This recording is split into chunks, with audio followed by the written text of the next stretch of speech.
So we are starting the new book today. It's called The Shift by Dr. Wayne Dyer.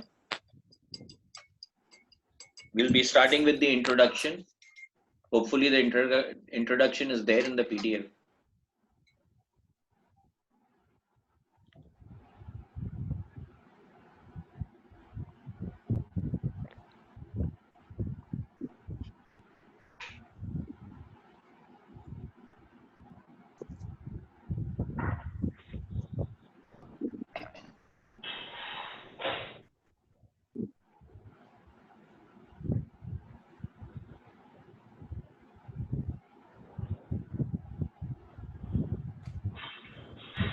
Taking your life from ambition to नहीं, meaning. अभी नहीं है. Go ahead.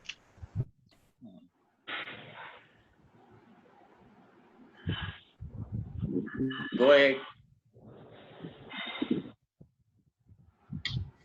Introduction. From here.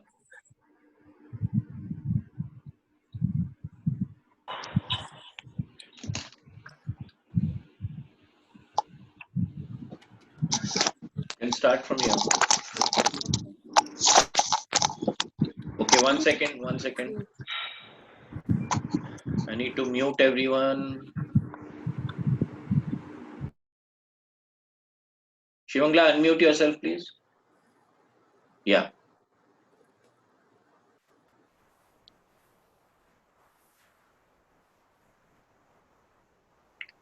Go ahead.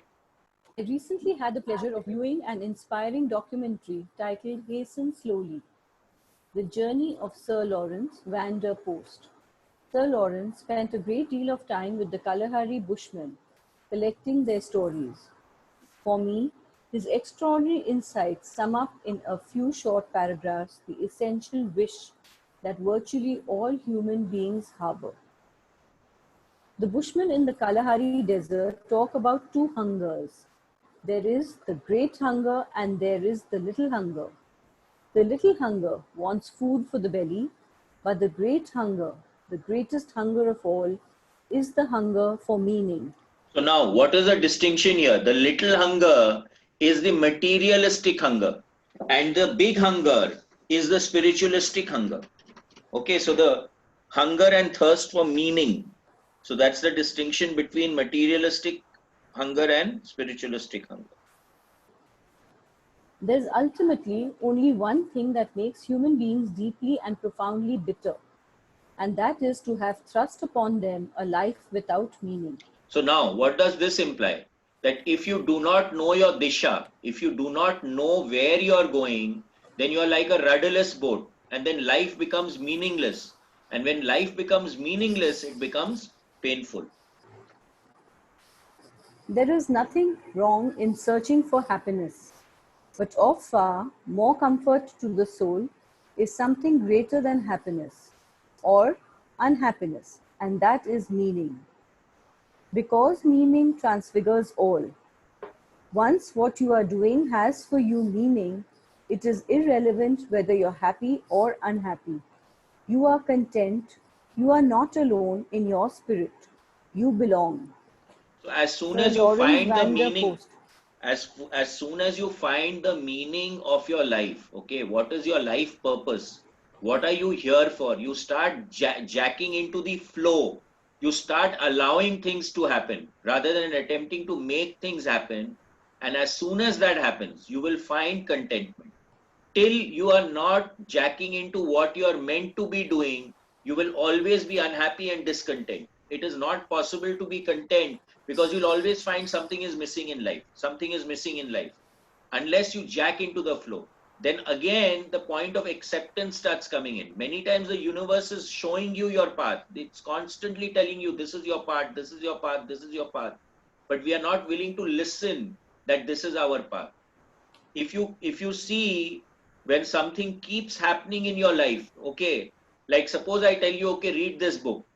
Now when I tell you read this book, then you go to a friend's place and you find that book lying on the table, or you're watching television and the same book starts to come in the television.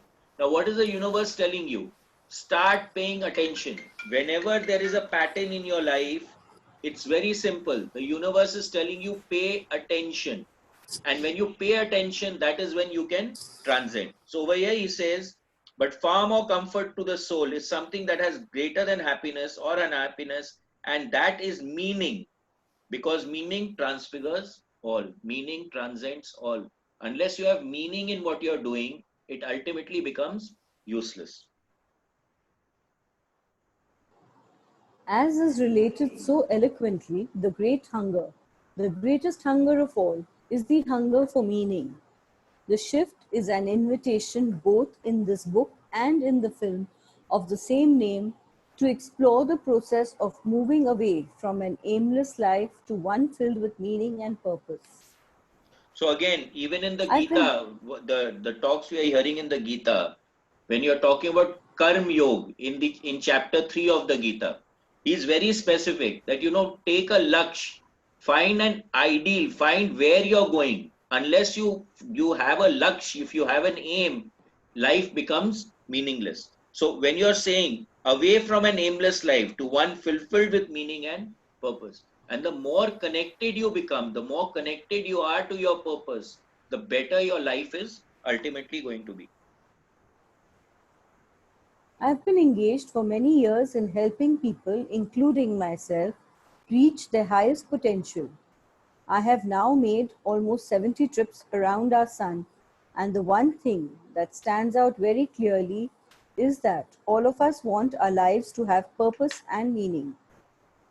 In this book, I elucidate what seems to be required to reach a state of conscious, enlightened awareness that nurtures a life of purpose and meaning.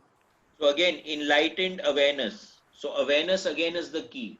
We have to start paying attention as to what the universe is telling us to actually find our life purpose. You cannot intellectually get it. You have to go within and you have to allow things to happen for you to be able to get your purpose. When the movie that this book is derived from was first released, it was titled Ambition to Meaning. Yet many people were unclear about what those words meant or what the film was about. It seems that the title was a bit misleading, perhaps indicating that I'd made a documentary or just captured one of my lectures on film. During the inaugural national tour, when the movie was introduced to select audiences, I expressed my view about the title's confusion to the director and the executive producer. I said, I love this movie, however, if I were doing it over, I'd give it a different title. I'd call it The Shift, because this term is referred to throughout the picture and is what has to take place for a person to move from ambition to meaning. To my delight and to the credit of the director and producer, within a week the film had a new title. Even so, this notion of from ambition to meaning wouldn't go away. So now what happened? The shift. Okay, what is the shift? It's a shift of perspective. It's a shift of how you're looking at something, which is what actually creates the shift from ambition to meaning. Now I can be very ambitious about something, but once I complete the task, I will feel empty. But if it has meaning in my life, then my life will still be fulfilled by what I have achieved. Otherwise, it becomes khokla. You understand? That khoklapan is what we want to transcend, that emptiness. As I contemplated how to present this essential message in a companion book to the movie, a deep meditation led me to use these four words as the book's organizational format. This is precisely what you now hold in your hands or have on your book reader. All of us on this glorious human voyage into adulthood have to make some shifts or transitions during the trip.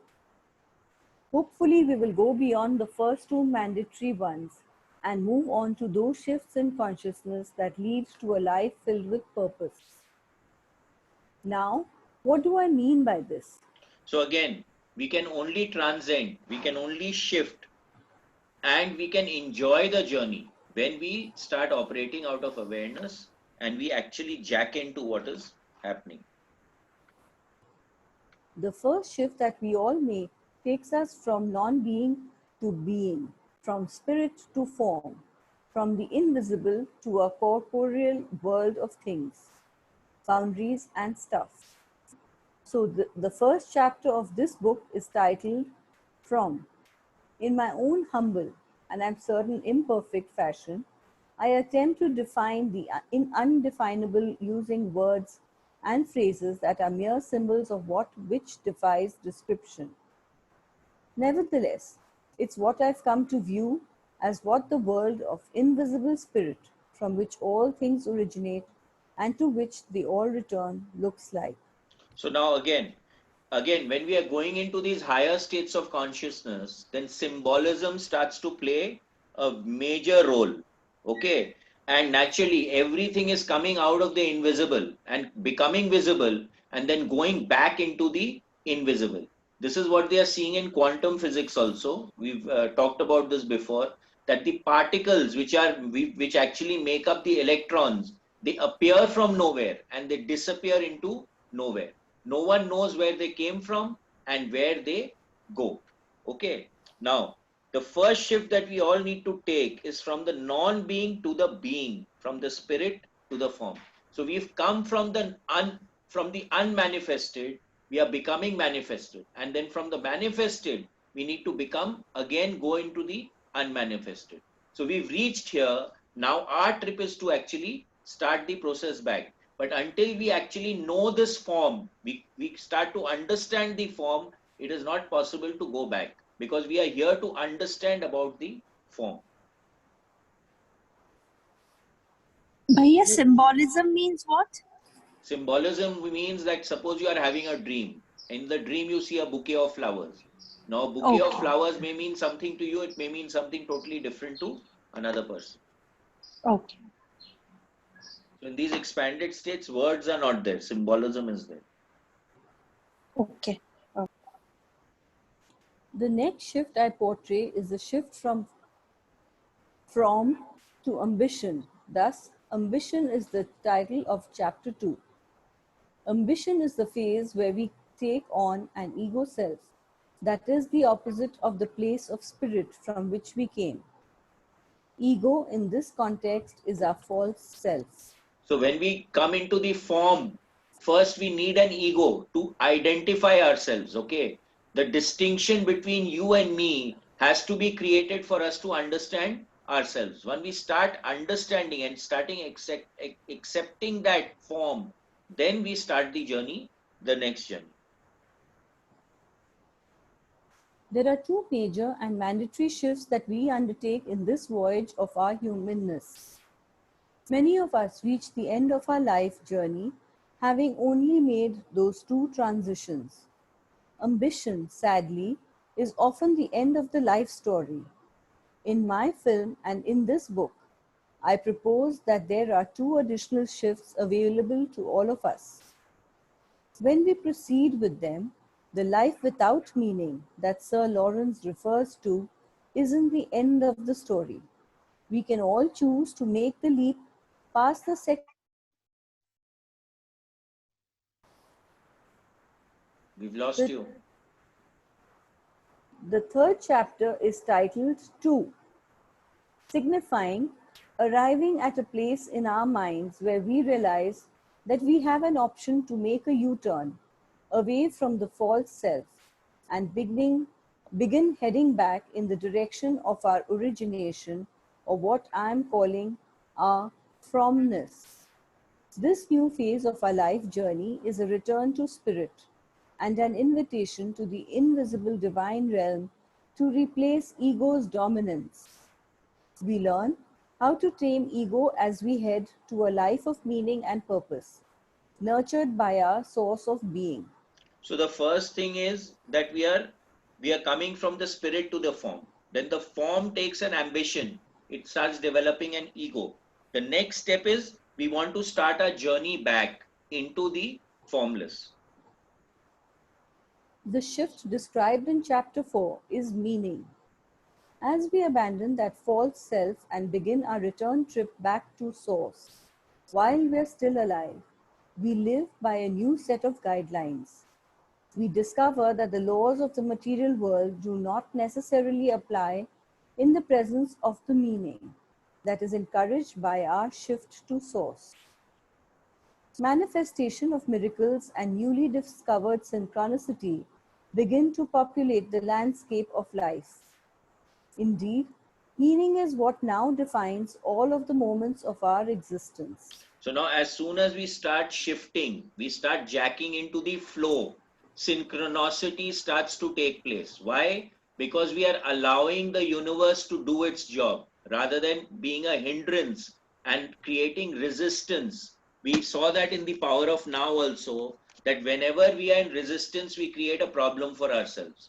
Now, when we are in the flow, there is no resistance. So what needs to happen automatically starts to happen, and everything just seemingly starts to fall into place. So you get into a state where action is there, but if it becomes effortless, so it becomes effortless action, and that is when you discover synchronicity, because one thing will simply just lead to the other thing very gently and very systematically, because the intelligence at play is at a higher state of consciousness than what our small state of consciousness is all about. So synchronicity really starts to happen in your life. In my experience, unfortunately, ego's ambition is the final purpose of so many lives. Yet, there are signs we can notice that signal those two additional shifts that release us from our illusion of ego comforts. We can do an about face and head back to the place of spirit in a third shift. And then, in the fourth shift, we achieve a life of meaning and purpose by rededicating our ambition to the fulfillment of our authentic selves. We can fulfill our greatest calling when we consciously undertake the journey from ambition to meaning. We can transform our lives, we can transform our individual lives, and as an additional bonus, influence the destiny of our sacred planet as well. So what does it say? That most of the people, because they are stuck in materialism, the ambition, what is ambition all about? A spiritual person will not have ambition. There'll be a lack of ambition in a really truly spiritual person. But in a materialistic person, always ambition will be there to acquire more, to acquire more. And we need to transcend that. The acquisition mode is always coming from the ego state. Incidentally, when we take the aura photos, we get one picture where there is a pink, there is a, there's a way in which the pink or the Firosha comes in the picture. And immediately I can assess that, okay, this person is in acquisition mode. It may be acquiring material wealth, it may be acquiring spiritual knowledge, it could be anything. But whenever that comes, he's in acquisition mode. So likewise, when we are in ambition, we are constantly attempting to acquire more. And then the third, when we have the third shift, when we realize that this is not what we are born here for, this is not what we came here for, then the transition starts to take place. And then we move into the fourth step, is to actually develop meaning in our life. So Sending love your way. most of us are stuck in the rat race, in a set pattern. Because we are not making ourselves aware of that pattern, we don't put ourselves into a position to transcend it. Because to do something, first is awareness, second is accepting that we are in a pattern. In this case, the pattern, to accept we are in a pattern, becomes a big challenge for most people, because then you have to drop the ego to create the next shift and to put stuff into play which will allow you to shift out of that pattern.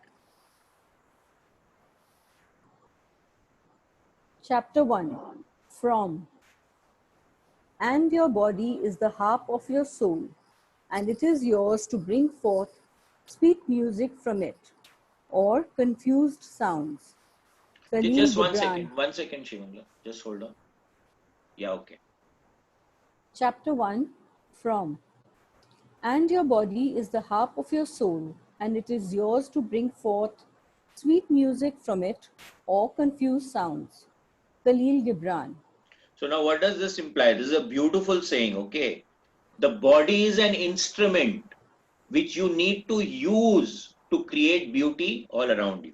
Okay. If you're not in that resonance, if the resonance is not there, then automatically the discordant tones and sounds will come out.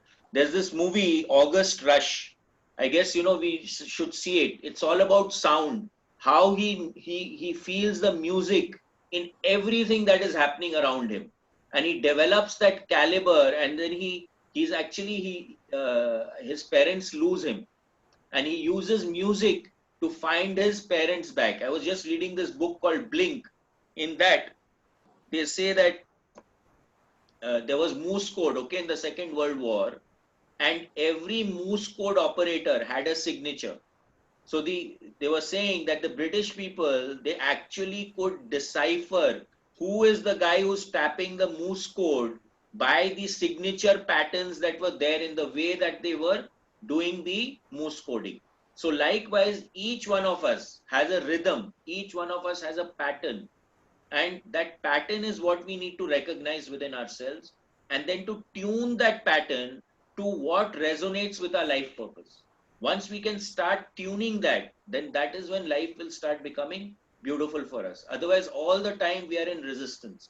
We are constantly saying no, can't, should. All these words keep coming in your life. Okay. The moment we start using the body is extremely sensitive. We've seen, I don't know how many of you all attended the Vastu session that we did. I asked you all to write something on a piece of paper, and you could see that it affected the body immediately. So the body is hypersensitive. If we can tune it, the body can give us so much of information. It is not funny. Okay. For as long you as tell I me can the name remember. of the movie? Sorry, name of the August movie. Rush. August Rush. Okay, thank you. For as long as I can remember, I've had a contemplative nature. When I was a little boy, I ruminated about life with questions that seldom had concrete answers. My first attempt to understand death was when Mr. Scarf, one half of the couple who ran the foster home where my brother David and I were living, passed away. After Mrs. Scarf told David and me that her husband had died, she handed both of us a banana as a kind of distraction from her grief. I immediately asked, "When will he be back?" A one-word answer mystified me. "Never." She replied, wiping tears from what I perceived to be her ancient face. So now children, it's very difficult to explain to children these things, But okay, it's part of the game. I immediately went to my place on the top of our bunk beds, peeled my banana, and attempted to grasp what never meant. I imagined beginnings and endings, things like day and night, ending and then beginning, and I thought of Mr. Scarf going to work and then coming home. In a rudimentary way, I recognized cause and effect, thinking about blossoms on fruit trees becoming apples or cherries, but I felt stymied by how Mr. Scarf could never come back. That totally disrupted what I knew at that age to be the natural flow of things. I lay on my top bunk, staring at the ceiling, struggling to comprehend how Mr. Scarf could be gone forever. So it's Every, beautiful, right? At that age, if he's contemplating these things, that's why he's become who he is today. every time I thought of his never ever coming back, I'd get a sick feeling in my stomach. My thoughts would then shift to something more palatable, something I could grasp, such as, when will we have supper, or where is my wagon? But my naturally inquisitive mind continued pondering the mysterious and inexplicable idea of forever, and back would come a scary, fluttering sensation in my stomach, which I feel even now as I write these words. Since Mr. Scarf died, I've written 34 books and given thousands of lectures on the essence of living a spiritual life, and I still get queasy when I recall those vivid childhood moments of trying to capture the meaning of life without a body to encapsulate it. So this is exactly the feeling that we were talking about when we were reading Magical Child. Okay. The child always wants to go into the unknown and then come back to the known. So this word of forever that Mr. Scarf had passed on forever was a totally unknown for him. Okay. Now he was constantly pulling himself back to mundane things like when will we have supper or where is my wagon, to come back to the known and then again explore and go back to the unknown. So he was using the known as a fulcrum point to be able to explore that unknown, okay, and get that meaning. But childhood memories, this is what we see in biofield tuning, that when a certain trauma is there, it remains in the field, right? So now when we transcend it, when we dissolve it, that's only when it will not affect us anymore. Now over here, if you say, I still get I still get queasy when I recall those vivid childhood memories of trying to capture the meaning of life without a body to encapsulate it. So it was a traumatic, because he was not being able to comprehend it. It created a trauma in his field, and it still affects him at the point that he was writing the book. I don't know what will happen to him today, but definitely when he was writing the book, it was affecting him. Okay, so that's what we want to do. We want to dissolve these traumas that we have in our field so that it stops affecting us anymore. As I've pursued my writing and speaking activities over these many years, I've continued to be intrigued by what I call the big questions. I've studied spiritual and philosophical masters from the East and West, in ancient and modern times, who have explored and in many cases lived the truths that we view as our spiritual heritage. I love to contemplate these questions that have perplexed humankind for as long as there has been recorded history, and in all likelihood, even before that. The mystery of life remains fascinating and exciting to me. I enjoy entertaining the unanswerable, but I also feel peaceful with this conundrum. Okay, so now what happens? Now the question according to me is, who am I? What am I? What am I doing here? Why am I here? What is my purpose? What is my life purpose? These are these big questions that we have. Now, if we are not contemplating those questions, then we are stuck in the rut. We are doing the same thing. We are in that pattern. We are not really looking at what is happening around us. Okay. And the point comes here that today, if we are not fascinated by something, then we are again stuck in a syndrome. If you see a child, the child is constantly in amazement by various things. So a small thing will make him get an aha moment. When was the last time we had an aha moment? Okay. When was it that really something struck us and it created a realization? It created a transformation. It created a shift in our system. When was that last? When did that last happen? The point here is that when we lose that curiosity, I'll call it curiosity, of actually investigation and learning new things, that is when we fall into the trap. Someone's raised the hand, Meenu. Yeah, please unmute yourself and ask. You can unmute. Meenu, you can unmute. Meenu, please unmute. Okay, she's not unmuting. Go ahead. One of those big questions is, who am I? Part of the answer is that I am a body with measurable characteristics. Yes, I have a name, talents, and accomplishments, but who I am also includes an intangible presence that I know is part of me. That aspect of myself doesn't have perceptible boundaries or a visible form. One name for this non-physical aspect in mind, with its endless array of invisible thoughts percolating within the physical body. So who am I is the big question, right? Am I the physical body? Am I my mind? Now today when I go to sleep, is my mind there? My mind is not there, but I'm still there. So the point is to really attempt to investigate, where am I and who am I and what am I here for? My personal answer to the who am I question is that I am a piece of the all-creating source, known by many names including God, Spirit, Source, the Tao, Divine Mind, and so on. Even though I can't see it or touch it, I know I am a part of it. Because I must be like what I came from, and what I came from is formless nothingness that merged into form.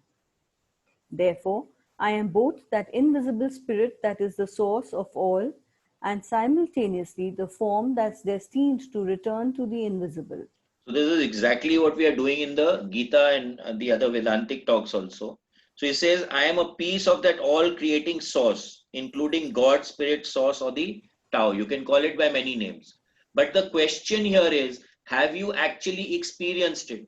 Because someone actually experienced being in that state of consciousness, that person has come back and told us that, okay, this is what we are. But have we experienced it? There's a distinction between knowledge or information and actual experience. If I have knowledge, it is khokla without the experience. And the experience, suppose you're experiencing something but you don't know what it is, again it becomes khokla because you don't know what it is. So if you want to get wisdom, I keep repeating this, you have to have knowledge as well as the experience. So here he is talking about the knowledge that we are a part of that divine essence. And if we are a part of that divine essence, we must be like that divine essence. Some other big questions I've also wrestled with are: what happens after the death of my form? What is my life purpose? What does forever look like? Who or what is God? I don't pretend to have definite answers to these concerns. If great minds such as Lao Tzu, Socrates, Buddha, Rousseau, Descartes, Einstein, Spinoza, St. Francis, Rumi, Patanjali, Goethe, Shaw, Whitman, or Tennyson, among countless others, couldn't come up with a definitive answer, then certainly I'm not going to be able to clear up all of these mysteries in one book or even one lifetime.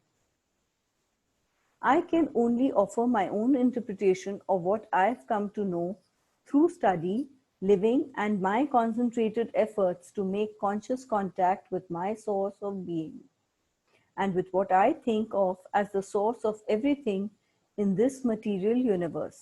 So now what is he talking about? He got information and knowledge from these great masters or these great minds, and then he has applied it in his own life. And now what he's going to explain to us is what he has experienced based on the knowledge and information that he got from those great minds. By far, the one question that has intrigued and puzzled me for as long as I can remember, the one that transcends the who am I, what is my purpose, what happens after death, who or what is God. Questions is the title of this first chapter. From. Where did I come from? For me, this has always been the truly big question. Great. So now we are going to do one question at a time. Where did I come from? When I think of the events that occurred and the people that existed prior to my arrival on planet Earth in 1940, I'm intrigued by what determined my showing up at the precise time I did. Where was I before my conception in 1939? What was I doing during the 12th and 13th centuries while the Crusades were taking place? Where was I in 2500 BC when the pyramids were being constructed? What or where was I millions of years ago before human beings began appearing on this planet while the dinosaurs were roaming the earth? Contemplating questions of this nature led me to study a fair amount of the science that explained how things come into form. While I am by no means an expert in this area, this is what I've learned. So now again, what determined my showing up at the precise time that I did? Now what this indicates to is a divine consciousness or a higher state of planning and consciousness is actually working under the table to make things happen in a certain precise way. Okay. Now, also, we have, when we come into this earth, we have something called free will, and we actually can twist and turn what is meant to happen. So with our free will, which you could call karma in one way, we can actually tone whatever we are experiencing.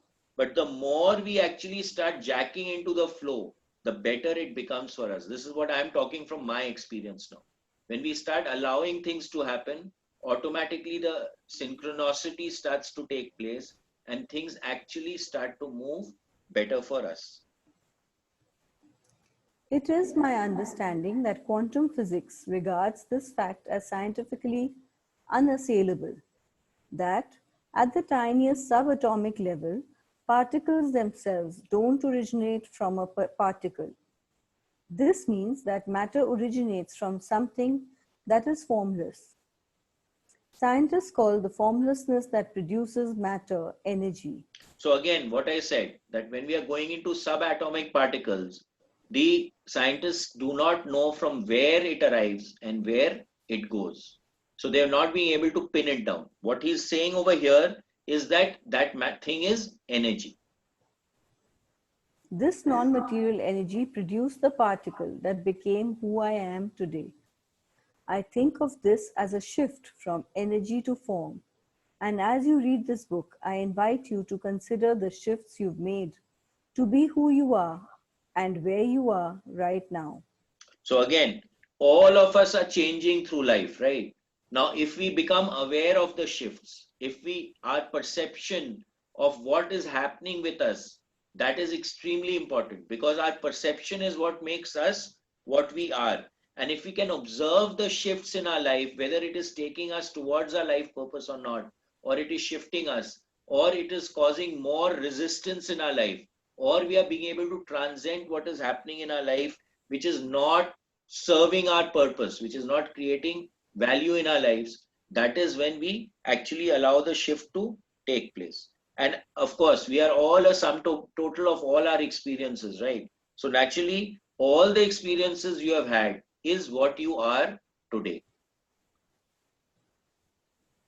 I think of the tiny little speck of human protoplasm that was my very first particle of humanity as being part of some kind of a future pull that shifted into a fetus and then into a baby, a toddler, a little boy, an adolescent, a young man, a mature adult, a middle ager, and a person who has been alive for almost 70 years. All of those shifts were inherent in that originating energy that materialized as a microscopic particle and became me. So she is talking about here some kind of future pull. Now, when we are going into quantum mechanics, we're going into these higher states of consciousness.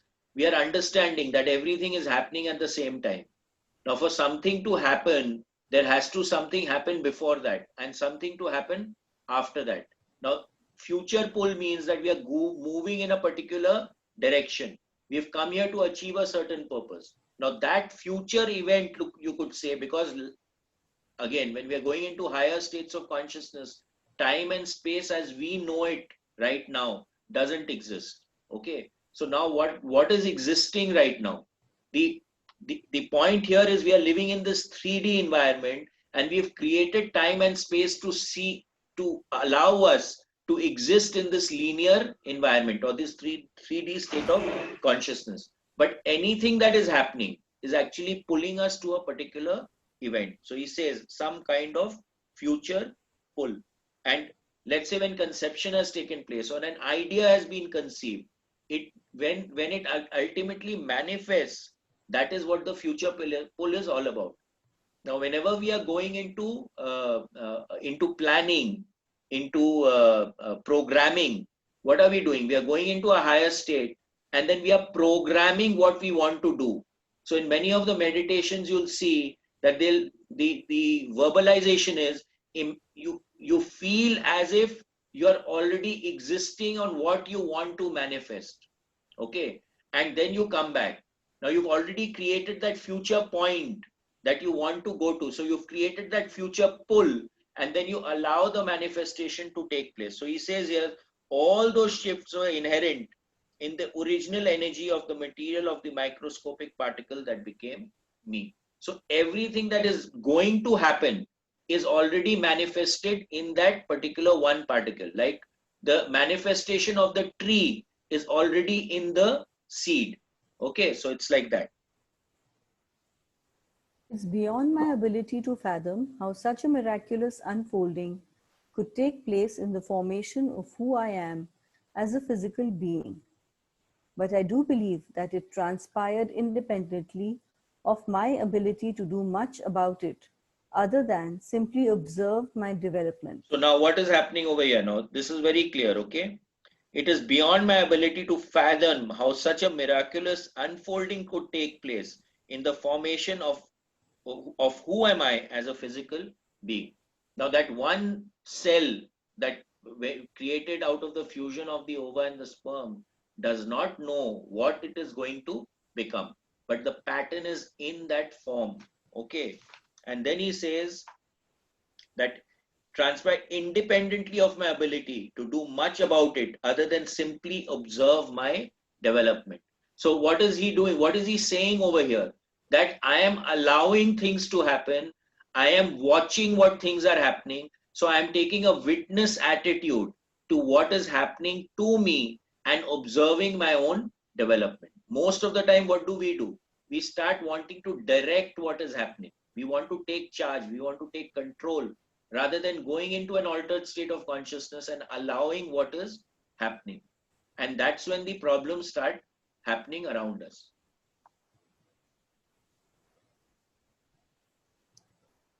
I'm really and truly doing nothing, absolutely nothing. It seems truer to simply observe myself being lived by this all-creating energy that seems to do nothing and at the same time leaves nothing undone. So where did that tiny little microscopic dot that was my first experience as a particle come from? So this is beautiful.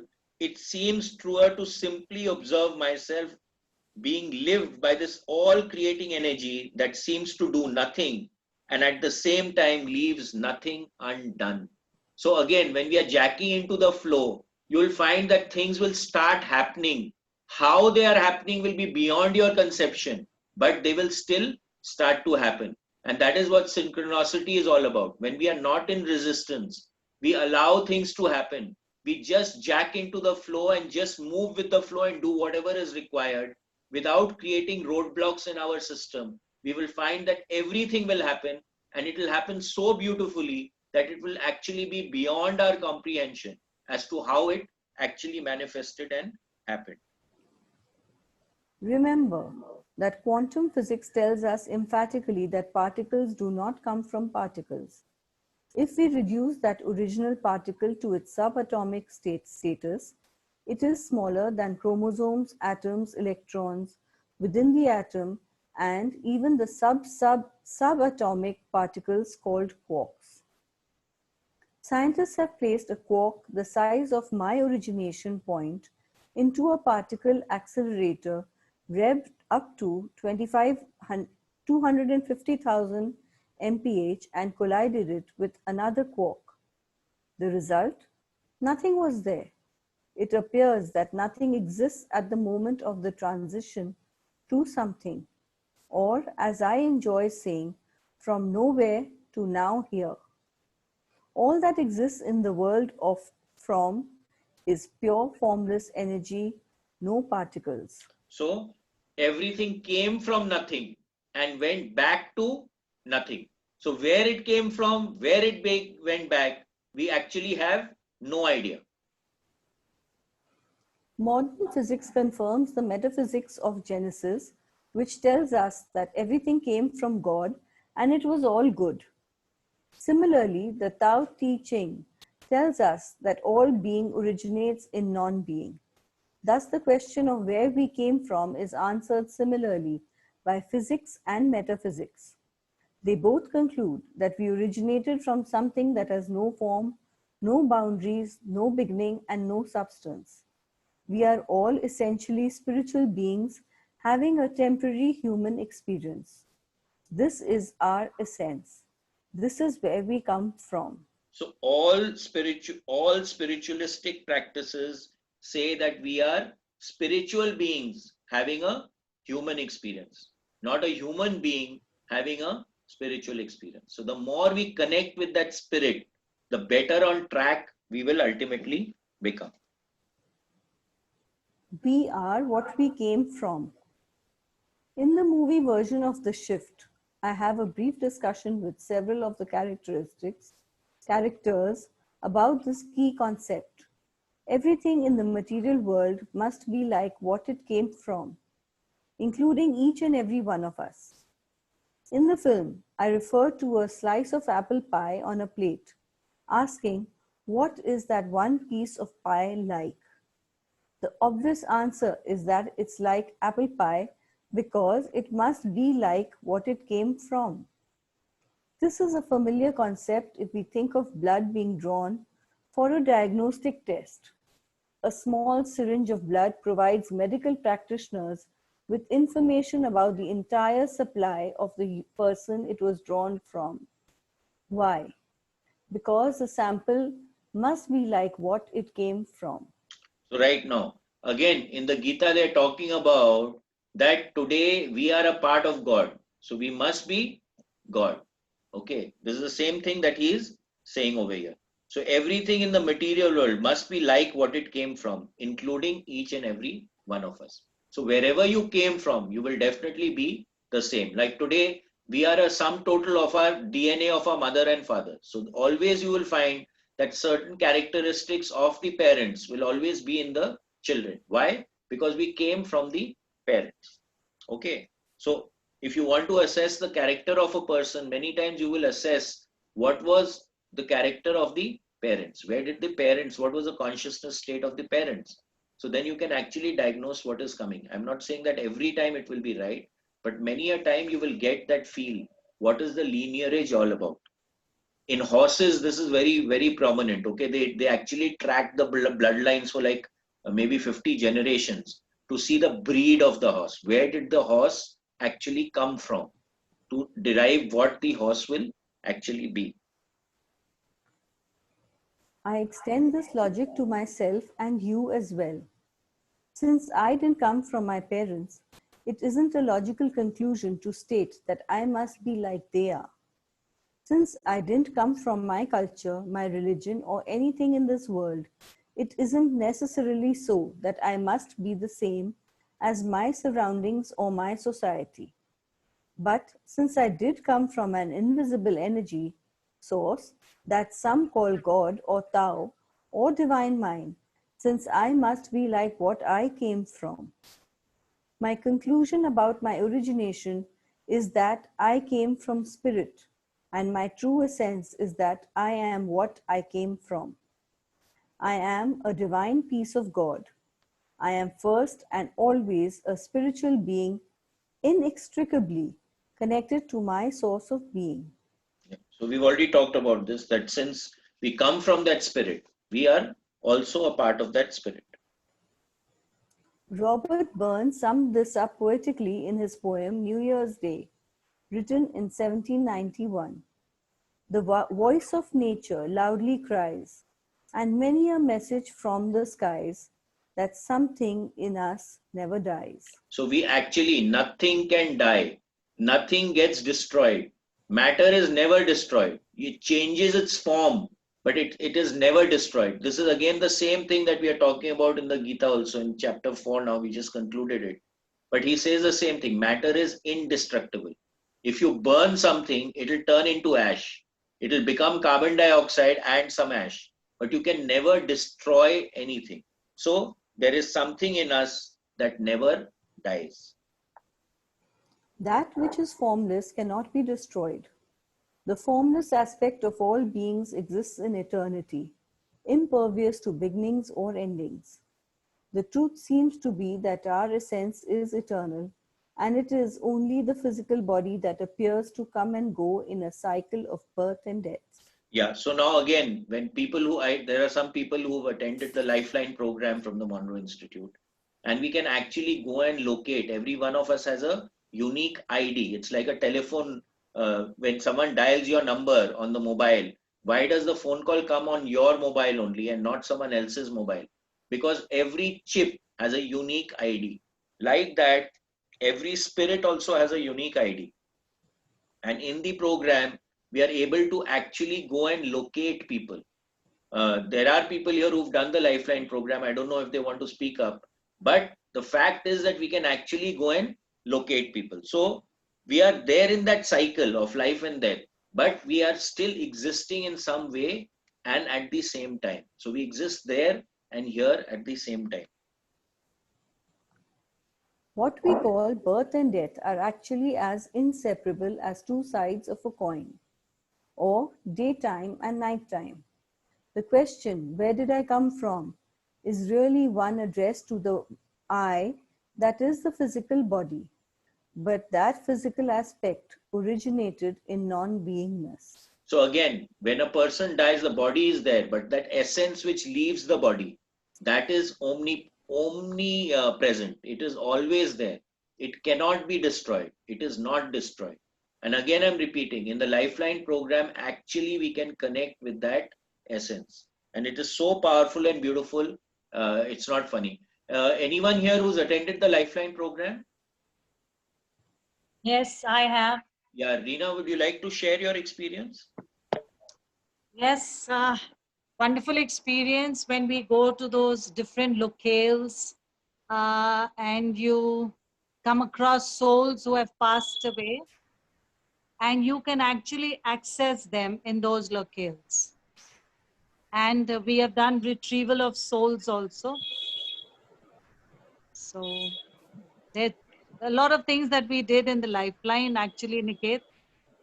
And it was a beautiful experience when we actually accessed some of those souls who all came up unexpectedly. We were not thinking of them. We didn't know who they were.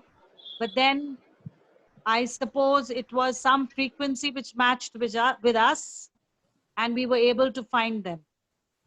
Okay, who did you And locate? then, Who was your partner? Did you locate the person that person wanted you to locate? yes. Probirda was my partner, and I located his aunt.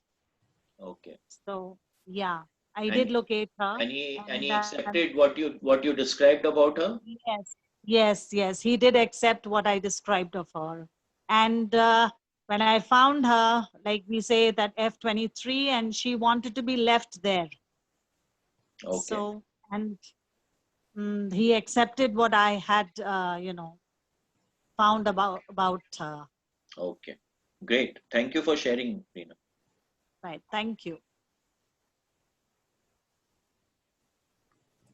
We are exactly like the great Tao or God, and we have the freedom to make choices. Some of our choices cause our link to source to become contaminated and rusty. Okay, now this is important. Okay. Now we have something called free will. So now all of us have come here with a life purpose. We have decided before we come here that these are the things that we want to achieve in the life, and these are the lessons that I want to go through. Okay, so we've set an agenda for ourselves. But when we come here, we actually forget that agenda that we have created for ourselves. And when we come here now, when we have the free will, so we can make a choice. Now, let's say we have a line like this, which is going like this. Now, because of our free will, we get turned off the track. Okay. Now, the universe will constantly give us feelers that you've gone off track. Please come back into track. But again, what is the key ingredient here for us to understand? That is awareness. The moment we start becoming aware of a pattern being created in our life, we cannot come back into the life path. So some of our choices cause our link to source to become contaminated and rusty. So any choice that we make which takes us away from our life purpose will make us get contaminated and rusty, and we'll go off in a different tangent altogether. It's like an aircraft which is flying in navigation. If they make a degree difference in the aircraft flying, let's say the aircraft is taking off from Bombay and it is going to America. and they make a 1 degree shift in the trajectory. Now, instead of going to New York, the plane is going to land up in LA. Okay, that 1 degree shift. So just imagine how our choices are actually creating issues in our life path. So the more in awareness we can become, the more we allow that infinite intelligence to work in our lives, the better off we will be.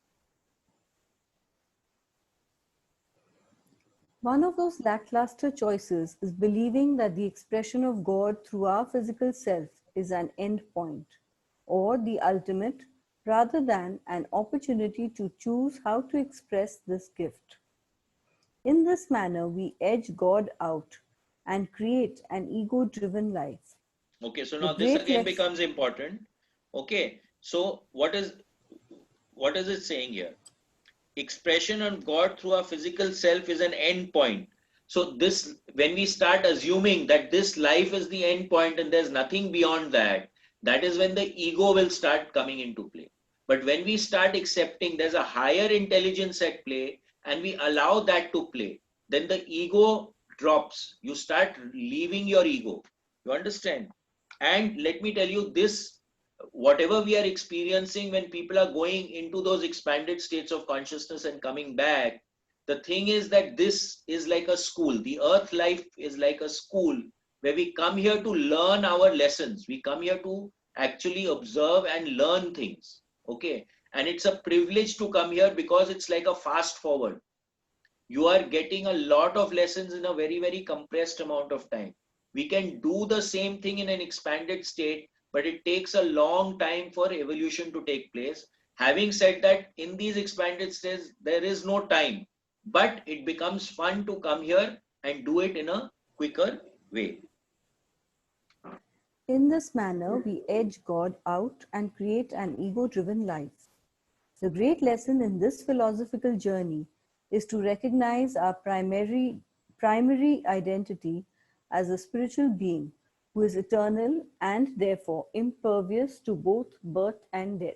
So the moment we start understanding that we are actually that spiritual being and not this physical body, then the way that we look at life starts to shift and change.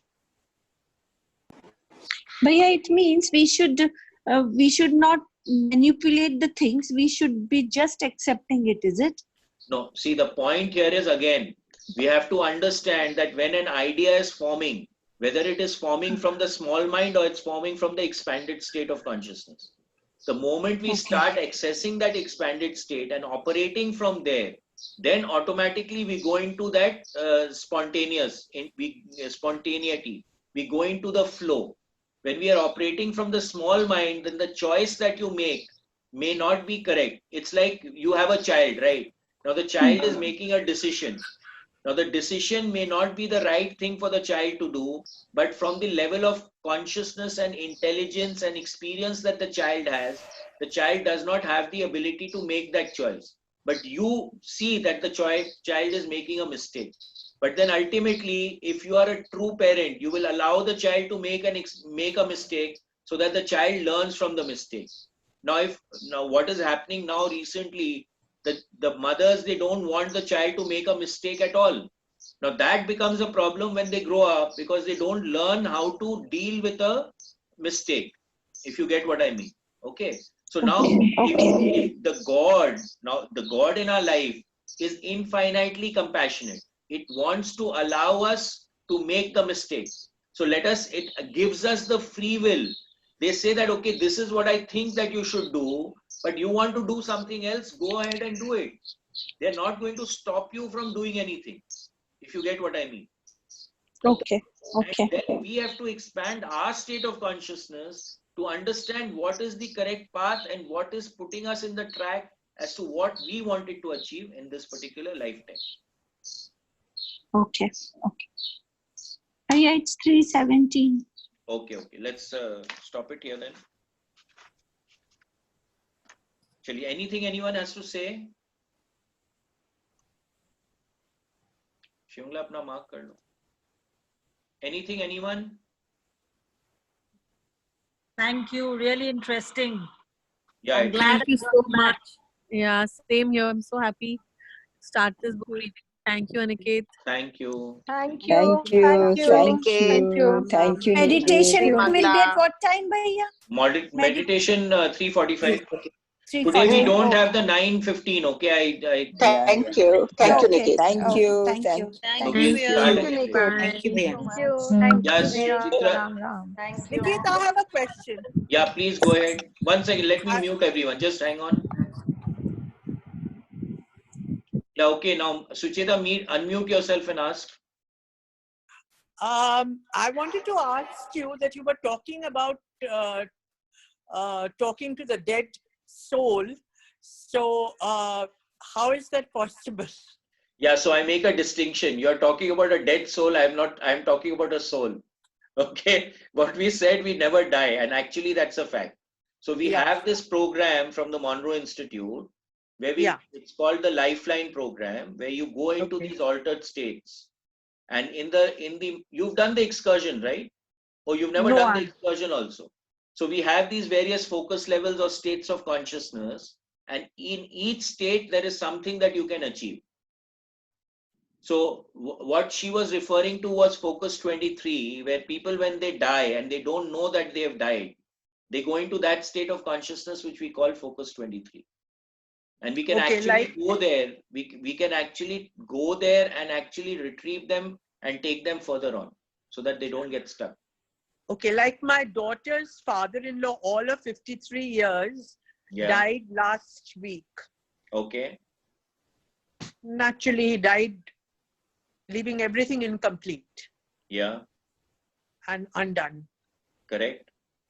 So your conversation over here made me wonder if, we say that the soul is there for 12 days or 13 days, it's around. So I've been reading a lot on that.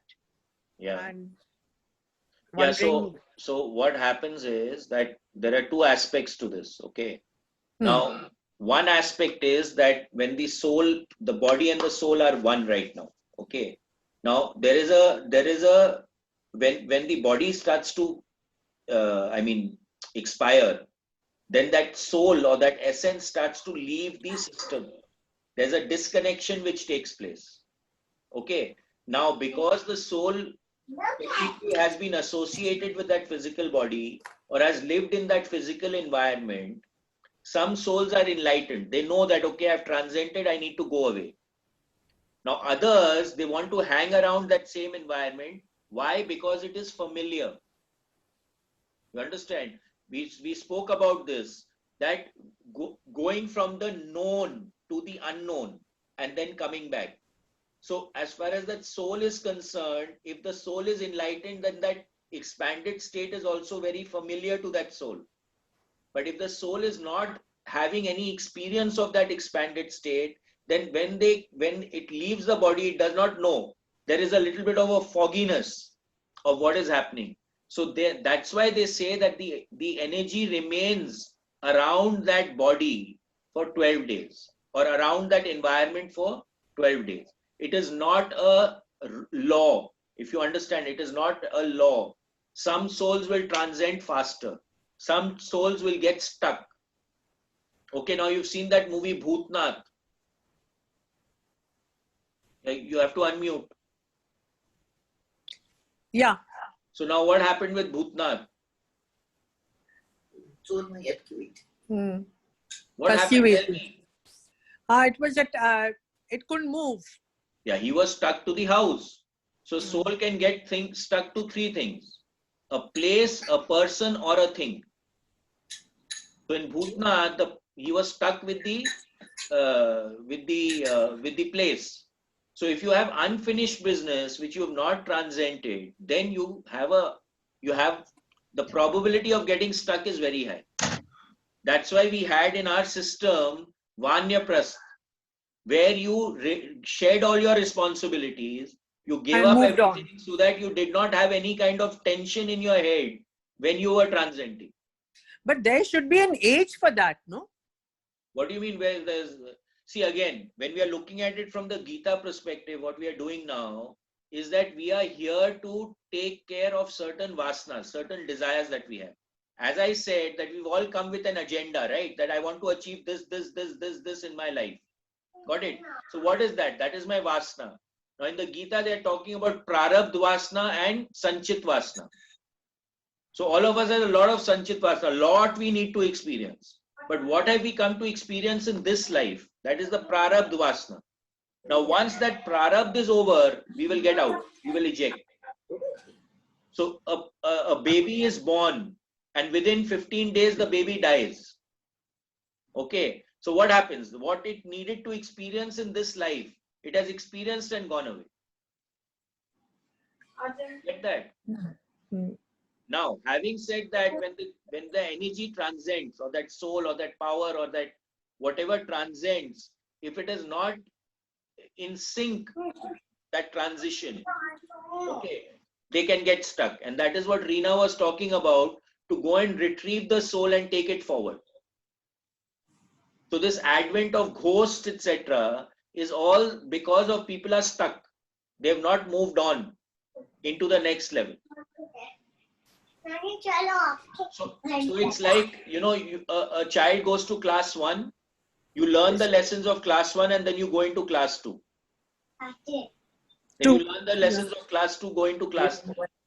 Okay. Now suppose the child doesn't move from class 2. Then what happens?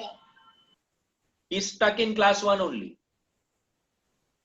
You understand? So what we are doing is that because we are able to do that because of whatever training or the frequencies and the altered states we are able to go to, we are able to go to class 1 and take him to class 2 or take him to class 10, where he actually should be. Basically, that's the analog. Okay? Yeah, you have to unmute. I can't hear you. Yeah, okay. Got it. Answer your question. Bhaiya, Niket Bhaiya, I want to ask you, Yeah. do these really happen? People can actually communicate with people who are no more any physically? 101%. Because I'm hearing all this for the first time. Yeah, 101%. There are many people here who have actually experienced it. So you don't have to take my word for it. No, of course I'll take your word for it. But this is the first time I'm hearing it. Yeah, in Bali, they actually have people. I think it's more like a ritual over there. You talk to the dead. Yeah. So, but over here we are doing it very, very systematically and very, very scientifically. Is Sudha here? Sudha has left. Sudha? Reena is here. Who else has done the lifeline? Is anyone here? Are you taking the lifeline? Ilabhu has done it. Hum kiye. Ilabhu, talk about your experience. Yeah, recently experience I had said about this actor, because I've done the Lifeline program. It's a 6-day Sushant program. Singh, you said. Yes, this Sushant Singh. He was literally, you know, coming into my meditations, and then I saw him on the in F23 where the souls get stuck, and he was in a very bad position, crying and crying and crying. And suddenly, when I saw him, I went up to him and I asked him, "What's the problem?" He said, "No, I don't know. But please take me away." So I said, "Okay, hold my hand, hold my finger." And I literally found him holding my finger, and I said, where should I take you? Should I take you up to the higher levels where you want to be free from all this rigmarole? He said, "Yes, please take me." So I took him up, and then I found my guides, where we have guides to help us out. And then I gave him to my guides. And then the next day when I went to another meditation, I found him smiling at me and saying thank you. That he's very, very happy now that he's got away from the jhanjat and all the rigmaroles. And now he doesn't come back to me. He's all happy now. Literally, I did it. I know you won't believe it, but it happened. Ravindra जी, आप lifeline किए हैं क्या? रविंद्र जी नहीं किए शायद. No. Lifeline. Okay, but Ravindra ji, let me tell you, we have also sees entities. What is Lifeline, Niket? Lifeline is a program. Actually. Like, can I know more about it? Program. 1 second, one at a time. Too many people speaking, so we don't know who's speaking. just let me complete with Ravindraji and then we'll talk more. So see, Ravindraji also has an ability to see energies and entities. Okay. And he's had a lot of experiences with them. And we have a game going. He'll say, okay, there are 3 people in the room, and I'll say, yes, there are 3 people. And then I'll say, okay, they are standing here. He'll say, yes, they are standing there. You know, that kind of situation with Ravindraji. So they are actually existing. And let me tell you, I've had lots of experience with them. And it's, for me, it's a truth. Okay, because it's my experience. Now, whatever anyone else may say, I'm not going to discount it because it is my experience. Today, if anyone tells Ravindraji it doesn't happen, he is not going to accept it, or to Himlata Bua, because it's their experience that they have actually experienced it, right? Now, you can't discount an experience. I want to share one more thing. In the Ravindra Bhaiya was there with me in this program, Conscious Presence, and I found my grandfather standing next to me and blessing me in one of the meditation sessions. It never happened with me. That was the first time he saw me, he blessed me, and I saw him. Niket भैया आप लोग को डर नहीं लगता है? No, why should you feel scared? Dolly Gupta. There is nothing. See, I'll tell you, in these expanded states, the one thing that you need to drop is fear. When you see, we are creating our reality. Please understand that very clearly, and we've been talking about this in the other books also. Especially in the autobiography of a yogi, we talked about it a lot. We actually create our own reality. So whatever you are feeling and manifesting, that is what will manifest. So if you're operating out of fear, that is what is going to manifest. We have to understand that very clearly. We create our reality. That's what he's saying in this book also. That today we are actually creating our reality. In the Gita talks, he's talking about the same thing. That our desires, our vasanas are creating what we are experiencing today. We may say that, yes, God has created this, or this happened because of this. We may play the blame game, but that blame game doesn't work because we actually create our own reality. It's very simple. So if you're operating out of fear, you're operating this talk about you'll go to hell or narak mein jaoge. We actually create it. When these people are going into these expanded states, all the reports, there is no talk about hell anywhere in all these programs that we are doing. Okay, it is our creation.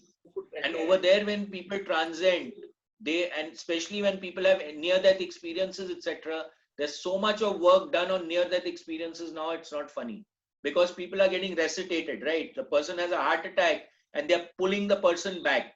So the person is transcending, you're pulling them back. So they've had near-death experiences. And it transforms the way that a person is looking at life and the way the person is living life. Because why? They've experienced that altered state of consciousness. Ravindra bhaiya kuch bolna cha rahe. Ravindra. Somebody was asking whether you don't get afraid or something like that. Yeah. Yeah, so that's what I'm saying. So I would like to say that whenever you have a picnic or a picnic thing, you have not been to that place.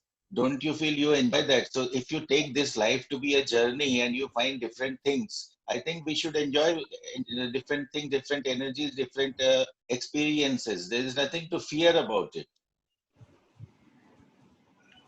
Okay. Okay, fine. Yeah. And see, this is there is a progression to the program. Now, unfortunately, of course, because of COVID, these are, these are day-long programs and we're not yet authorized to do it online, but I'm sure that we'll come to that position at some point in time. And then, and we would like to do the program. It's always better to do this in-house because it's pretty intense program. So we have the gateway voyage and then we'll have the, I always recommend that first do the excursion workshop, the 2-day program, so that you understand what the process is all about. Then you do the gateway. After you've done the gateway, you can do the life. Okay, I would see, not because we are conducting the programs here, I would suggest that everyone must experience these things. I'm sure that the people who've attended the programs will say the same thing. A very big change in the life system. Very, very big change. Ravindra bhaiya will also agree with me, I think. क्या रविंद्र जी recommend करते हैं कि नहीं? I've done the gateway Ekdam, 3 times. 100%. Highly recommend I करते did, Niket. It's a must I have do. Oh, done you're twice. still here. We thought you've gone, Didi. No, I'm Arey, here. I've not done the lifeline. Na Papa passed away that time. Remember? yes, yes, Oh, yeah, you were yes, supposed to do it. yes. Yeah, I was signed up. Yeah. Last minute में चली हूँ. रविंद्र जी क्या बोल रहे हैं? कुछ बोल रहे थे आप? हाँ. 100% करना चाहिए. 100% करना चाहिए. चलिए. There Okay, is so one see more you. hand up. There is one hand up. People living in Raj Kuwar. India, हाँ बोलिए रविंद्र जी. I think people living in India, this is the only place where you can do it. Correct. At this point, we of course want more people to do it. Rajkumar, you have something to say, please. Yes, Priya, actually, I wanted to ask you this lifeline program that you're doing. That is in which group are you doing this? Actually? No. This There's is no not a group for program it. online. It's a program. You have to. It's a It's not- 6-day course. It's a 6-day program. Okay. It's a 6-day program. Workshop. So how do you where Part do of you the get the Monroe information? program. You're already doing everything. You see, I'll tell you now. We've shifted. We had formed those club groups. Now those club groups are not going to operate because we've decided that everyone is in every club. If you understand what I mean. Yeah. So everyone is doing everything. I've made it free for all. Okay. Okay, I'll be closing those groups soon. And you were talking about Can I reball ask and all that, Bhaiya. How do we do it? What? Reball you were talking about. You did not attend the reball session that we had? No, sir. No, I couldn't actually. Yeah, I so don't know which group it was. I didn't know actually. people who had donated that 2,500 rupees where someone had posted, we had a gratitude, we formed a gratitude group, and for that group we had done a reball session. Okay. So if you're not in that gratitude group, I don't know if you're there or not. No, I don't know that group is formed. What I Yeah, don't it was know. posted on the virtual groups. It was all posted on the virtual groups. Okay. Yes. So Chitta, Anyway, what is okay, the now we name have to of close, the... otherwise I'll be late for the meditation. The rendering of this thing also has to be done. तो So चित्ता we'll को talk, पूछो we'll talk. नाम क्या है? कौन? उनका सुचेता. समधी का नाम क्या है? किनका समधी? Suchita's Sucheta daughter's father-in-law. अच्छा, Bua, don't get into that right now. We'll talk about it later. Bye. चलिए. Okay, see you all. Bye. Bye, Bye, Ram bye. Ram.